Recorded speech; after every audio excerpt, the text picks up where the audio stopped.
তোমাকে ছেড়ে যাওয়াটা আমার জন্য সহজ নয়, কিন্তু তুমি নিজেই দেখো, তুমি এখনো স্থির হতে পারনি। আমি কিভাবে এই অনিশ্চয়তার মধ্যে থাকবো? তুমি যদি একটু সময় দাও, আমি ঠিক সবকিছু গুছিয়ে নেব। আমার স্বপ্নগুলোকে সত্যি করার জন্য আমি লড়ছি, শুধু তুমি আমার পাশে থেকো।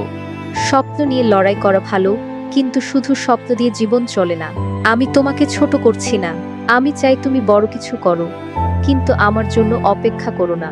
আমি আর এই পথে হাঁটতে পারবো না। মেয়েটা চলে যায়। ছেলেটা তাকিয়ে থাকে, তার মনে প্রশ্ন জাগে, আমি কি সত্যি এতটা অক্ষম? তাই ছেলেটা ঠিক করে নিজের শক্তিকে আবার জাগিয়ে তুলবে। চোখ মুছে বুক শক্ত করে বলে, যদি কেউ আমাকে আজকের অবস্থার জন্য ছেড়ে যেতে পারে, তাহলে আমার সামর্থ্যই যথেষ্ট ছিল না। কিন্তু আমি বদলে যাব। আমি নিজেকে এমন একটা অবস্থানে নিয়ে যাব যেখানে কেউ আমাকে ফেলে যেতে সাহস করবে না। আমার স্বপ্নগুলো শুধু আমার জন্য নয়, তাদের জন্য যারা একদিন আমাকে নিয়ে গর্ব করবে। আমি জানি এই লড়াই কঠিন, কিন্তু এই লড়াইটাই আমার পরিচয় গড়ে দেবে। শুনে রাখো, সফল হওয়া শুধু তাদের জন্য নয় যারা সুযোগ পেয়েছে, এটা তাদের জন্য যারা সুযোগ তৈরি করেছে।